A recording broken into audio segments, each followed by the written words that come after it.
Hey everybody, it's Evan Vanderbilt with another episode of Once Around the Block. I'm here with the one, the only. Chris Burns, Washington, D.C. What's up? Which way you want to walk? This way. Let's do it. Chris Burns, how are you? I'm doing great. It's a nice, beautiful, early fall day. Yes, indeed. It's lovely. I have a sweater and it's doable. You have a t-shirt and it's doable. Either way, that medium 68 degree temperature break point. Just lovely. Who is Chris Burns? We got to get right into it. It's a short block. I am born in Washington, D.C., raised in the Maryland suburbs. I've been living in Washington, D.C. for almost 12 years.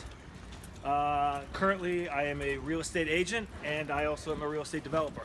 Okay. In a past life, I was also a full-time music producer, DJ, party thrower, bon vivant, man around town, I guess. Sounds pretty good. I didn't realize that was in the past.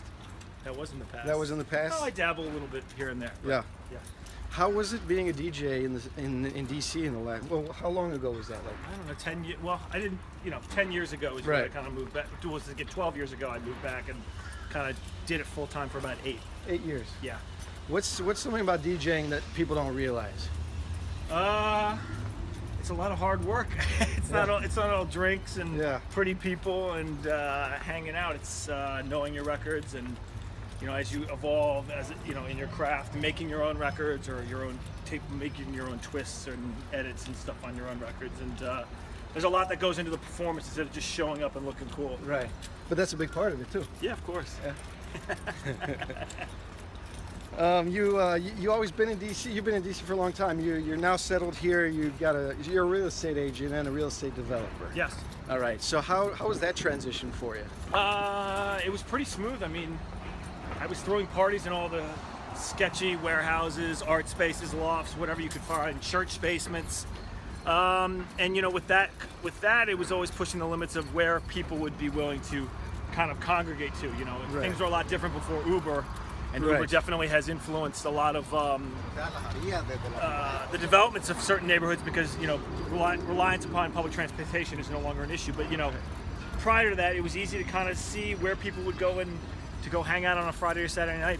This was also before there was a lot of nightlife options in Washington, D.C. Right. And great clubs like there are now. So there's a lot more now. There's more going on. I think generally it looks like D.C. is kind of expanding, exploding a lot, right? I mean, turn around.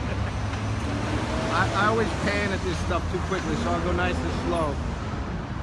Where are we right now? Do you know? We're on 2nd and K Street, so we're just a few blocks from Union Station, a few blocks from Union Market, and they're actually turning all this. They sold the air rights to this. This is going to be a big development, I think, as well in the next 5-10 years. Over the tracks? Over the tracks. Wow, interesting. Does this neighborhood have a name? Do you know? Yeah, this is NoMa. We're north of Mass. Yeah. North of Mass. All right. What's your favorite restaurant in DC? Oh, that's hard. I have a standing Sunday night pizza date with my fiance at two Amy's. Two Amy's, huh? So we like to cozy up to the bar. They know us. We get taken care of. You go in the back? Oh yeah, of course. Yeah. That's the aficionados hanging out. Yeah, that's right. If you know what's up, you go to the back. See, I think two Amy's. I love Timber Pizza too. Timber's fantastic as well. Yeah. There's another one called like Bar Bramba or something that is by Rose Park on Wednesdays, but I think they do DuPont. But all these pizza places are fantastic. Yes, actually, the DC's pizza game is really definitely elevated. Right. Who else? Menomale is very good in Brooklyn. Yes, delicious. Those are my top 3 pizza Top 3. spots. Yeah. All right, sounds good. Let's do a little pain of the shoes. What do we got going here, Chris? Stan Smith's Special edition. Special edition Stan Smith's. It's like that Flyknit material, but it's not Nike, so it's not Flyknit. So I don't know. They're very comfortable. You can wear them with or without socks. And there you go. They breathe very well. That sounds good. Do you have any hidden talents? I'm a pretty good whistler. Whistler. Let's do a little something. Put you on the spot. Tell me to whistle something. All right. Give me like I need some inspiration. I have no idea. When the Saints come marching in.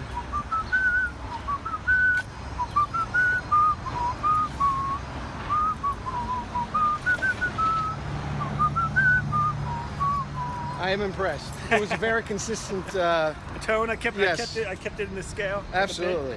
I appreciate you going for it with me on that one. All right. Listen, we're coming around to the basic. Oh no, wait, we still got a block over there. Sure. But so I'm gonna go to the Words of Wisdom later. Okay. What else we got? What are you doing tonight? Working. It's Monday. It's Monday. Yeah. I'm pretty busy, got a lot on my plate, and but I love it, and it's encouraging and it's inspiring. I enjoy what I do, so Yeah.